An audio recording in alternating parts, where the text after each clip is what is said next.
Oi, gente, tudo bem com vocês? Hoje a gente vai falar de um assunto que eu gosto muito, que é a educação alimentar. E lembrando que eu ainda não sou formada, então as palavras que estão saindo da minha boca não são as palavras de uma pessoa formada em biologia celular, bioquímica metabólica e molecular. Ainda falta um semestre para me formar. Tô quase lá. Mas enfim. E eu vou continuar no mestrado ainda, então, assim, eu ainda não tenho diploma. Porém, gente, é, esses conhecimentos que eu tenho não saíram de fontes, assim, tipo, internet, YouTube. Não que, tipo, eu esteja falando que não tem pessoas que passam essa informação de maneira correta. Estou falando que essas informações vieram dos meus estudos na faculdade. Então, são coisas que foram ditas por professores, todos os meus professores são doutores, e de artigos científicos que eu preciso ler para a faculdade, né? Então, tive que ler vários. E também por curiosidade própria, porque eu adoro esse tema.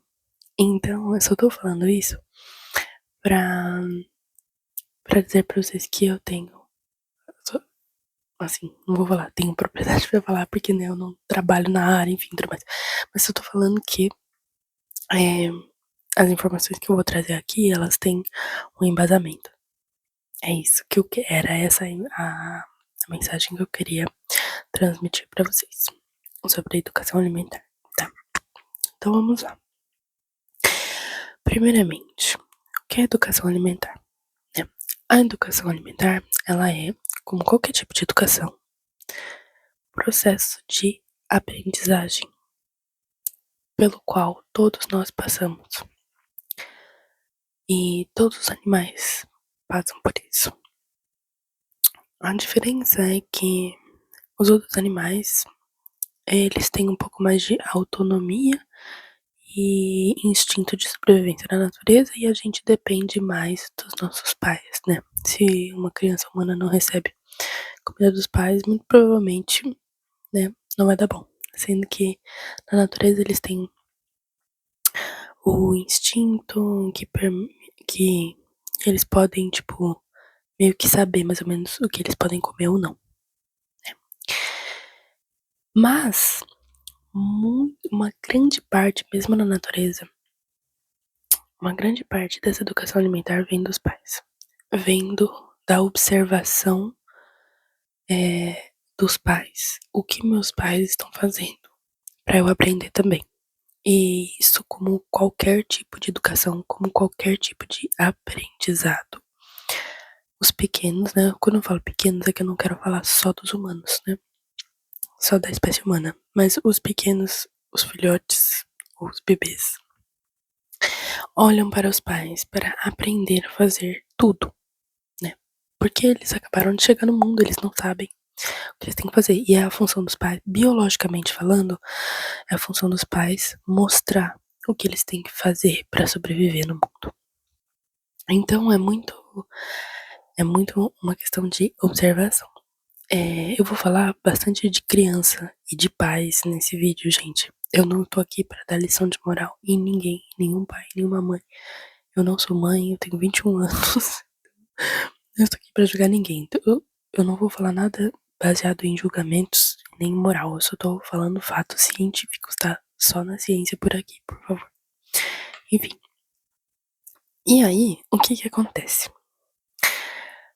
Na educação alimentar, o cérebro da criança, ele vai começar a entender a comida, associar a comida com algumas coisas, os hábitos. Ele vai perceber. Não, ele não vai perceber no caso, mas enfim, a comida vai começar a ativar o centro de recompensa cerebral, né, que tá no nível ali hipotálamo, hipófise. Acho que é assim que fala em português, enfim. E aí, é, o que é esse centro de recompensa? É um comportamento que foi selecionado ao longo do tempo para alimentos que têm açúcar e gordura, principalmente esses dois, açúcar e gordura, são associados com um grande prazer de comer. Porque na natureza é difícil de você, é difícil de ter grandes quantidades assim de alimentos com açúcar e com gordura. Porque a comida com açúcar e a comida com gordura são comidas que vão dar muita energia. E na natureza é isso que a gente quer guardar energia, né? Quase todos os processos fisiológicos, se não todos, né, procuram gastar o mínimo de energia possível e guardar o máximo de energia possível, porque é isso que na natureza permite a sobrevivência da espécie. Só que a gente não vive no meio da natureza, no meio do mato. A gente vive no conforto das nossas casas, com conforto térmico, né? Porque muita energia também na natureza é gasta para termorregulação. A gente vive com conforto térmico, a gente não passa fome. Quer dizer, eu sei que tem gente que passa fome, né? Mas na maioria dos casos, assim, na nossa volta, não passamos fome. A gente até come demais, né? Porque teoricamente não seria necessário fazer tantas refeições e comer tanto. A comida que a gente precisa para sobreviver é muito menos do que aquela que a gente come. Então, tem meio que um conflito com essa parte natural das coisas, porque nós somos animais, então a gente funciona como um animal, né? Regidos pelas leis que foram selecionadas durante a seleção natural e tudo mais. Os nossos comportamentos fenotípicos são os mesmos, só que nossos hábitos e nossa cultura e nosso meio é diferente. Então a educação alimentar virou um problema que antes não era, né? E então, quando uma criança ela está aprendendo a comer, é, é muito, muito, muito, muito, muito, muito importante na vida dela. Principalmente agora, por estudos recentes, que a gente está descobrindo que a alimentação ela está envolvida em coisas muito maiores, em coisas assim gigantescas. Então, o jeito que a sua criança vai comer pro resto da vida dela vai estar determinado na infância, no período de educação alimentar, porque é naquele momento que o cérebro dela vai entender o que está acontecendo, vai associar certas comidas com certas coisas e vai aprender a gostar certas comidas, né? Então, é muito importante dar escolha para o seu filho, né? De tudo que é saudável e não dar escolha para ele do que não é saudável. Ai, mas tadinho, ele vai ver todo mundo comendo. Gente, uma criança não sente falta do que ela não conhece. Se você não dá açúcar para uma criança, ela não sabe o que é, ela não vai ter vontade de comer. E isso é muito importante. É muito importante você evitar dar açúcar para uma criança, porque o açúcar principalmente o açúcar ultra transformado, né, que hoje em dia tem nas bolachas, nos suquinhos, nos coisas, é muito, muito, muito nefasto na vida de uma pessoa. Então, o açúcar para criança é assim um veneno, porque não é só na infância. Essa pessoa, ela vai sofrer pro resto da vida dela, provavelmente com muita vontade de comer açúcar, provavelmente lutando com isso, porque durante a educação alimentar foi permitido que ela experimentasse o açúcar e que o cérebro dela fala: caraca, isso é muito gostoso. É como se fosse uma droga, gente, porque, né, a droga ela vai ativar os sistemas de recompensa, e o açúcar faz isso. É isso que cria o vício. E, e o açúcar é muito perigoso. E não estou só falando da parte alimentar, porque a gente sabe que as bactérias que moram no nosso intestino, a diversidade específica, né? quantidade de espécies e as espécies que estão dentro do nosso intestino são determinadas entre os nossos 0 e 2 anos. E depois, a partir dos 2 anos e meio, 3 anos, essa flora intestinal está fixa. Ela vai mudar, ela vai variar, às vezes, ao longo do tempo, com a quantidade de bactérias por espécie, ou, sei lá, você tomou um antibiótico, aí deu uma desequilibrada, enfim. Mas a composição dessa flora intestinal está fixada. Só que a composição, ela é determinada pelo que você come. Então, se você dá uma alimentação péssima para o seu filho, essa criança ela vai ter uma flora intestinal ruim, né? As espécies que a gente não gosta muito, que causam inflamação intestinal e tudo mais, durante o resto da vida dela.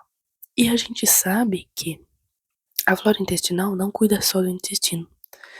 Hoje em dia a gente tem pistas muito grandes e muito evidentes que a flora intestinal está ligada a muitas doenças, como, por exemplo, todas as doenças neurodegenerativas estão muito provavelmente associadas. Tem muitos artigos trabalhando, muitos cientistas trabalhando nisso e já tem vários artigos publicados sobre isso.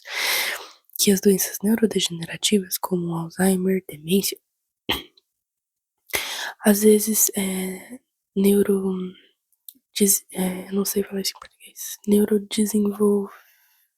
não sei, como o autismo, por exemplo, a depressão, ansiedade e tudo mais, são causadas ou têm em grande parte como responsável o equilíbrio da sua flora intestinal. Então, eu fico meio indignada quando eu vejo pais falando, ai, gente, de novo, eu não sou mãe, não tô aqui pra julgar ninguém, mas enfim, eu fico muito indignada quando eu vejo pais falando, ah, mas tadinha, tá com vontade, dá. Você prefere que seu filho tenha vontade de comer açúcar?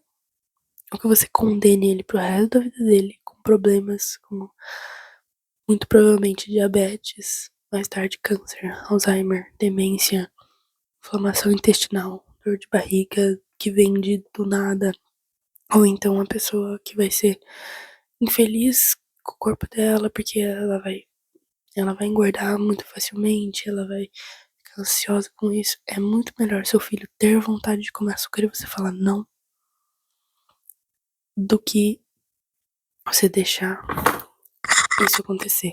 Não estou falando só do açúcar, tá?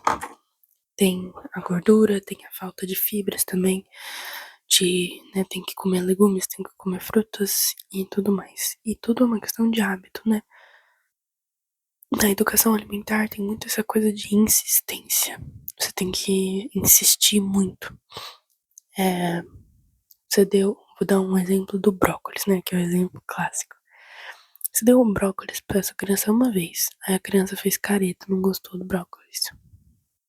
Ai, ela não gosta do brócolis. Gente, é a primeira vez na vida dela que ela sentiu uma textura desse jeito, um gosto desse jeito. A cabecinha da criança não tá acostumada com uma coisa que ela nunca experimentou. Então, a primeira vez que ela vai experimentar, com certeza vai fazer cara feia, com certeza vai cuspir. Não tô falando com certeza, mas é muito provável que vai fazer cara feia, que vai cuspir, vai fazer assim e não vai querer.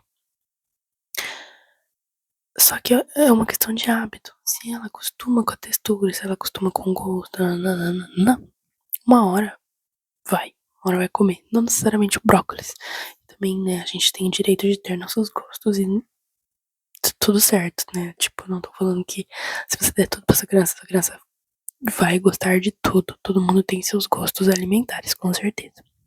Mas é esse negócio de tipo, ah não, ela já experimentou, eu tento dar, ela não come. Dá de novo, dá de novo, dá de novo, dá de novo, dá de novo. E a substituição alimentar, né? É o que não pode ser feito, porque as crianças fazem associações muito rápido.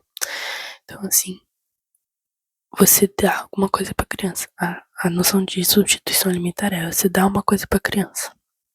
Aí ela fala, ai, não gostei, não quero, cuspiu. Aí você tem medo que ela fique sem comer, aí você vai lá e dá o quê? Dá um pedaço de pão. A criança vai pensar, né? Não é que ela vai pensar, é que o cérebro dela tá de... Não é que ela vai pensar, que ela vai te manipular. Não, é uma associação que o cérebro faz naturalmente. A criança nem pensa nisso. Ela fala, toda vez que eu recusar uma comida, eu vou receber um pedaço de pão. Que é uma comida que eu gosto. Que é um negócio neutro, que eu não tenho que fazer um esforço pra mastigar, que eu preciso acostumar e tudo mais. É uma comida. A criança não gostou. Ai, vai ficar sem comer, toma um pedaço de pão.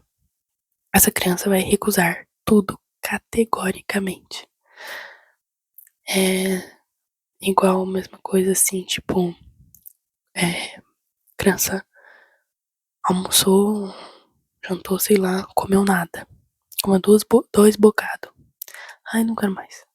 No meio da tarde. Ai, tô morrendo de fome. Claro, a criança não comeu nada.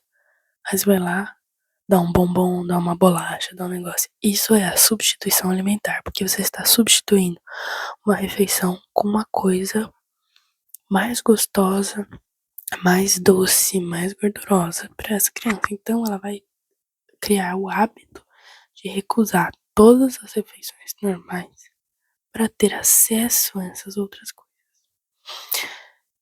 É, outra coisa que eu ia falar também sobre a educação, isso é muito, gente,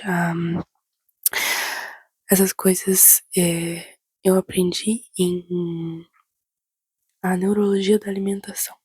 É muito legal, gente, eu amo.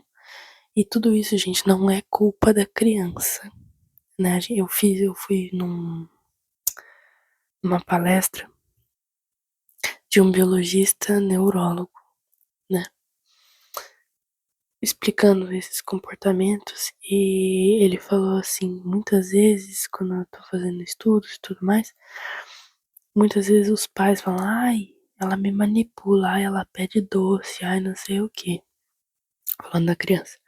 Não é culpa da criança, a culpa é dos pais. Todas as vezes a criança não tem culpa nenhuma, porque o que tá acontecendo na cabecinha dela é um processo natural de, de aprendizagem. Ela tá aprendendo que aquilo é o certo, porque os pais estão fazendo isso. Fala assim, ah, mas ela pede bolacha. Daí ele falou assim, muitas vezes eu olho pros pais e falo assim, e da onde veio essa bolacha? E daí os pais ficam quietos, tipo assim, a criança não tem carro, gente. A criança não tem dinheiro. Ela não foi no supermercado comprar uma bolacha ultra transformada, cheia de gordura e açúcar. Foi você que foi lá e comprou. Ai, mas ela só toma refrigerante. Quem comprou o refrigerante? Da onde saiu o refrigerante? Você foi lá e comprou, né? Então, tem essa nossa. Hoje em dia, é uma coisa que antes, né, não existia. Porque não tinha esse tipo de comida. Primeira coisa, não tinha esse tipo de comida. E então era assim, essa é a comida que temos. Coma. Acabou, né? E aí tem crianças cada vez mais exigentes, cada vez com mais problemas alimentares ligados a esse tipo de comportamento dos pais. Porque, gente, eu entendo, é o mais fácil. É o mais, né? Em alguns casos até mais barato você dar comida ruim pros seus filhos e tudo mais. Mas enfim, por exemplo, eu tenho um tio aqui na França e ele tem uma filha de 4 anos. E a gente tá na mesa comendo a comida, né, que todo mundo tá comendo. E ela fala, eu não quero isso. Eles falam, tá bom, vou fazer nuggets pra você. Né, ela nem experimentou a comida e eles falam, vamos fazer nuggets pra você. Então ela tá perdendo esse negócio de aprender com os outros. Ela não come o que os outros comem, ela come nuggets. Todas as refeições. Em todas as refeições que eu fui lá na casa desse meu tio, essa menina comeu nuggets. Todas as refeições. Vocês têm noção do absurdo que é isso, gente? Eu fiquei assim, ó. Porque a gente tava comendo refeições normais, a gente tava comendo A gente tava comendo carne, salada, enfim, comida de gente normal.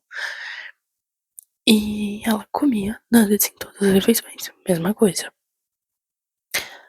Mesma coisa que eu tava falando, né? Quem compra um nuggets? Não adianta criticar a menina, gente, porque eles falam, ai, tá vendo? Ela não come nada. A culpa é sua, você que deu nuggets, você que compra nuggets. E também lembro de. Isso é uma experiência própria, né? Que a minha irmãzinha, quando ela era bebê, ela não comia quase nada, gente. A minha mãe, nossa, eu lembro, minha mãe sofria. Ela falava, ai meu Deus, ela vai morrer de fome. E aí, uma vez o pediatra falou pra ela: sua filha não vai morrer de fome. Se ela tiver com fome, ela vai comer. Se ela não tiver com fome, ela não vai comer. E ela não vai morrer de fome. Quando ela tiver realmente, quando o corpo dela realmente precisar de comida, ela vai comer. Ela não vai morrer de fome. Então pare de ficar tentando fazer isso, aquilo e dando coisa diferente pra ela. Quando ela tiver fome, ela vai comer o que tem. Ponto. E aí, tipo, a minha mãe começou a fazer isso. Ela parou de tentar, tipo, dar coisas diferentes, de fazer aquele circo. Olha o avião, olha, não sei o quê. Aí a minha irmã falava, ai, quero comer tal coisa. Aí minha mãe falava, não tem. A comida tá na mesa, é isso que tem. Aí não tem escolha, gente, porque a minha irmã ia fazer o quê? Ela ia sair de casa, pegar o carro e ir no supermercado. Entendeu? E eu achei isso muito, achei essa frase muito boa desse médico, né? Porque às vezes a gente se preocupa demais, só que a natureza é bem feita, uma criança não vai fazer isso. Não é mãe de fome, né? Por birra. Então, é muito importante ter esse foco, né? Mental deve ser muito desgastante, né? Ser pai, ser mãe e ter que controlar isso e sempre, né, pensar, hoje eu vou dar uma coisa diferente, saudável, né? Quando eu digo diferente, assim, tipo, vou trazer diferentes legumes, diferentes frutas, vou fazer uma refeição assim, assim, assada, deve ser muito desgastante para os pais. Mas é muito importante para a saúde do filho, porque por conta daquilo que eu tinha falado, porque não é só para a infância, é pro resto da vida dessa pessoa. E, e também socialmente, né, falando agora de um comportamento social, é complicado para a pessoa também, quando ela é muito acostumada, é, quando ela é acostumada mal, né, de um jeito alimentar, né. Tipo, sei lá, uma criança que só come arroz, pão, ovo e vocês entenderam? Tipo assim, nuggets, né? Peito de frango. Aí ela vai na casa de alguém, vai na casa de um amigo, vai num jantar, vai num negócio. Aí tem comida de gente normal, né? Vai ter arroz, feijão, bife, salada, tomate, sei lá, peixe. E essa pessoa, durante a vida dela, vai ser muito difícil, porque não é culpa dela. Ela realmente não consegue, ela não gosta daquelas coisas. E não é culpa dela. Não é tipo, ai, fulano tá fazendo frescura. Não é que fulano tá fazendo frescura. É que pais do fulano foi culpa de pais do fulano, gente. E o cérebro dessa pessoa não acostumou, a pessoa não consegue, não adianta. E depois, pra fazer uma reeducação alimentar, é muito mais difícil, porque as sinapses, as conexões no cérebro já estão feitas, a pessoa já tá acostumada com aquilo.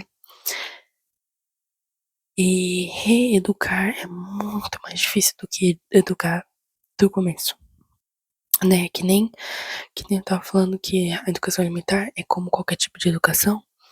Por exemplo, educação assim, de por favor, obrigado, enfim. Se você não educa uma criança, né, pra ser educada, por exemplo, ela vai virar um adolescente, um adulto, assim, mal educada. Imagina pra essa pessoa que viveu a vida inteira sendo mal educada, assim, tipo, sem falar por favor, você falou obrigado, sendo grosso com as pessoas, a aprender a ser educado. Gente, muito mais difícil. Muito mais difícil. É a mesma coisa com a educação alimentar, né?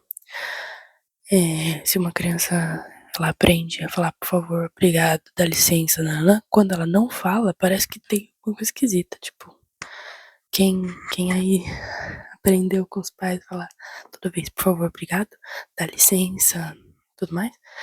Quando você vê uma pessoa não falar isso, você acha esquisito. Quando você não fala, parece que coça a boca pra falar, porque você é tão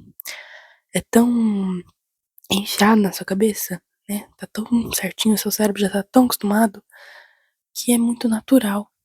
Então, é a mesma coisa com a educação alimentar, com qualquer tipo de educação. Se eu posso dar o meu exemplo, por exemplo, né? Eu sou uma pessoa que ama comer. Eu amo comer, gente, de verdade. E eu agradeço meus pais pela minha educação alimentar, porque eu não tenho vontade de comer doce. É muito raro eu ter vontade de comer doce. Isso não é um sofrimento pra mim. Eu não sofri na minha infância, eu não tive inveja de ninguém, eu não sofri, eu não tive nada disso, gente. Durante minha infância, meus pais nunca compraram ultra transformado em casa. E eu não sentia falta. Tipo, ai, bolacha, chocolate, refrigerante. Nunca teve na minha casa. Meus pais nunca compraram isso, nunca, né? Quando eu ia, eu comia quando eu ia em festa. Isso meus pais nunca me proibiram de fazer. Eu sempre comi salgadinho, brigadeiro, bala, refrigerante em festa, isso sim. Mas em casa o hábito. Não, o problema não é você comer um brigadeiro numa festa. O problema é o hábito, né? Se tem na sua casa, você vai comer. E eu não tenho vontade de comer doce, e isso é muito bom pra mim. Aí eu reconheço isso, assim, muito forte, porque eu vejo as pessoas que têm muita vontade de comer doce, muita vontade. Eu não tenho essa vontade, e isso significa que eu posso comer mais de comida, por exemplo, ou de outras coisas. Porque se eu comer uma bala, uma fatia de bolo, um negócio, a quantidade de calorias que tem naquele pedaço de bolo, naquele chocolate, naquele negócio, equivale a um prato de arroz, feijão e bife a mais. Então, isso quer dizer que eu posso comer 2 pratos de arroz, feijão e bife se eu não comer doce? Nossa, eu prefiro comer 2 pratos de arroz, feijão e bife. É uma questão de balança calórica, né? Então, assim, eu sempre comi muito e eu nunca estive em sobrepeso, porque as calorias estão distribuídas de um jeito diferente. Então, as calorias que eu não ingiro comendo, que eu não como comendo doce, ultratransformado, refrigerante e tudo mais. Porque quando você toma um copo de refrigerante, quando você come um chocolate, uma bala, um negócio, você não tem a impressão que você comeu bastante. Então você tem a impressão, às vezes, que você tá engordando, comendo pouco. Só que na verdade, realmente, você comeu pouco. Só que as calorias que tem naquela coisa pequena, naquele volume pequeno, é maior do que uma refeição, muitas vezes. Então, por isso que as pessoas. Eu cresci ouvindo falando assim: nossa, você é magra de ruim, você é magra de ruim, você é magra de ruim. Porque você come. Falando assim, muitas vezes me falavam assim: nossa, você tem verme, não é possível. Porque eu como. Gente, eu como realmente muito assim. Mas eu como comida. Essa é a diferença. Eu como, tipo, muita verdura, muito arroz, feijão, carne. Nossa, eu amo. Enfim. E tudo foi uma questão de hábito, né? Quando eu era criança, eu tinha que perguntar pra minha mãe. Eu digo pra minha mãe, não pro meu pai, porque meu pai não estava em casa muitas vezes, mas perguntava mais pra minha mãe. Eu tinha muito hábito, e isso não era um sofrimento pra mim, era um hábito. Virou um hábito e pra mim era normal, como qualquer coisa que você aprende na sua infância, vira um hábito. Antes de comer qualquer coisa, eu perguntava pra minha mãe: mãe, posso comer isso? Ela: pode, não pode. Quando eu tinha alguma coisa diferente, tipo um bolo em casa, um negócio, Mãe, posso comer isso? Era bem assim. E às vezes ela falava, quando era alguma coisa mais doce, um negócio assim, ela falava, come uma fruta primeiro. Era muito hábito da minha mãe falar isso. Ela, come a fruta primeiro. Aí eu comia a fruta, aí ela deixava eu comer um pedaço de bolo. Aí não sei porque ela fazia isso. Mas enfim. E a última coisa que eu vou falar sobre isso enfim, só pra falar que assim, minha educação alimentar nunca foi um peso, né? Meus pais nunca foram assim de tipo, não, de contar minhas calorias, gente. Não tô falando isso, não foi um peso pra mim. Foi super tranquilo, super natural. Eu não tenho nenhuma memória de sofrimento com isso, nada. E depois, hoje em dia, né? Obviamente, né, gente? Eu tenho 21 anos, pelo amor de Deus. Meus pais não controlam mais o que eu como. Eu tenho liberdade total sobre isso, obviamente. E eles começaram a dar essa liberdade pra mim, né? Quando eu virei adolescente, eles me deram essa liberdade, eu não, né? Eu comia o que eu queria e é isso. Só que como meu cérebro já estava condicionado a comer a, edu, a educação alimentar que eles tinham me dado, eles não precisavam mais fazer isso porque eu já estava educada em relação a isso, né? É a mesma coisa, tipo, sei lá, se hoje em dia minha mãe virar pra mim e falar, fale por favor, fale obrigado, eu vou falar, mãe, pelo amor de Deus, eu sei, né? Mesma coisa.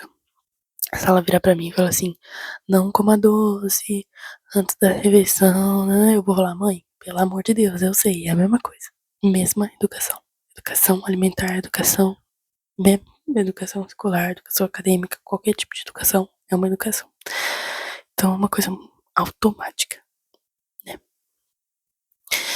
E, e também a restrição, né? É uma coisa que não acho muito legal, né?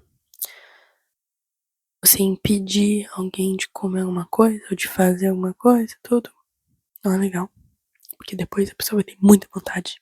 Quando ela puder comer, ela vai comer até não aguentar mais. Então isso não é legal, né? É... Ensinar a criança a contar caloria. Pelo amor de Deus, que coisa horrenda, né? Não, não sou a favor de nada disso, gente. De dieta, de coisa de. Não. Sou a favor de uma alimentação equilibrada, natural, que vem com o tempo, assim, um hábito normal, não um negócio assim, tipo, meu Deus, eu só posso comer legumes e peito de frango. É horrível isso, gente. Isso, eu acho que tá junto com os hábitos alimentares de comidas açucaradas e gordurosas, eu acho que tá junto ali com hábitos alimentares péssimos. Você ser uma pessoa assim, que fala assim, não, vou fazer jejum, vou fazer isso, vou fazer aquilo, comer peito de frango, vou comer só abobrinha. Nenhum corpo, nenhum corpo fica saudável com isso.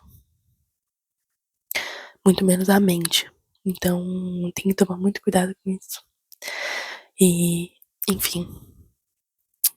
De novo, gente, eu sei que o que eu fiz aqui foi um vídeo assim de falando sobre educação alimentar, e falei muito sobre crianças. Se você faz isso com seu filho, se você faz isso com seu filho, lá, lá, lá, lá. Mas só pra lembrar aqui, gente, mais uma vez, eu não tenho propriedade pra falar sobre educação de filho, sobre rotina, não tô aqui pra julgar ninguém, porque eu não tenho filho. E o que eu tô falando são coisas que eu aprendi embasado no que eu aprendi em artigos e na faculdade e tudo mais. Mesmo se é errado, né? Eu não tô falando que você é um péssimo pai, uma péssima mãe, se você faz isso pro seu filho. Às vezes acontece, né? E, enfim. Porém, né, a gente tem que evitar ao máximo ser os facilitadores da criança que podem levar a doenças gravíssimas a longo termo, né, que nem eu tinha falado pra vocês. Tem até a esclerose em placa, ela tem estudos que falam que apontam que ela é causada em grande parte pela flora intestinal, pelos alimentos que a gente consome. O câncer é muito alimentado por açúcar, muito alimentado por gordura. Então a gente tem que ficar muito atento, né? A maioria dos cânceres são condicionados, né? A maioria dos cânceres não são a maioria dos cânceres não são genéticos, a maioria são condicionados. Então é isso, a gente tem que tomar muito cuidado com tudo que a gente põe no nosso corpo. Então é isso, gente. Eu espero muito que vocês tenham gostado. Esse é um assunto que me apaixona demais. Eu amo falar sobre isso, amo ler sobre isso, amo estudar sobre isso. E o contexto atual científico é muito interessante com relação a isso, porque muitos estudos estão saindo sobre isso. Muitos. Sobre flora intestinal, sobre alimentação, sobre neurociência alimentar. Tá fervendo. Principalmente por causa da flora intestinal, que a gente alimenta com a nossa comida. E alimentando com a nossa comida, a gente escolhe quem vai morar lá. E dependendo de quem mora lá, você vai ter muitos benefícios ou muitos problemas. Então, é isso. Tem muito estudo saindo sobre esse assunto. É isso, gente. Eu espero que vocês tenham gostado desse vídeo. Fazia tempo que eu não fazia um vídeo falando sobre algum assunto de biologia e tudo mais. Então é isso. Beijos. Vejo vocês no próximo vídeo. Tchau, tchau.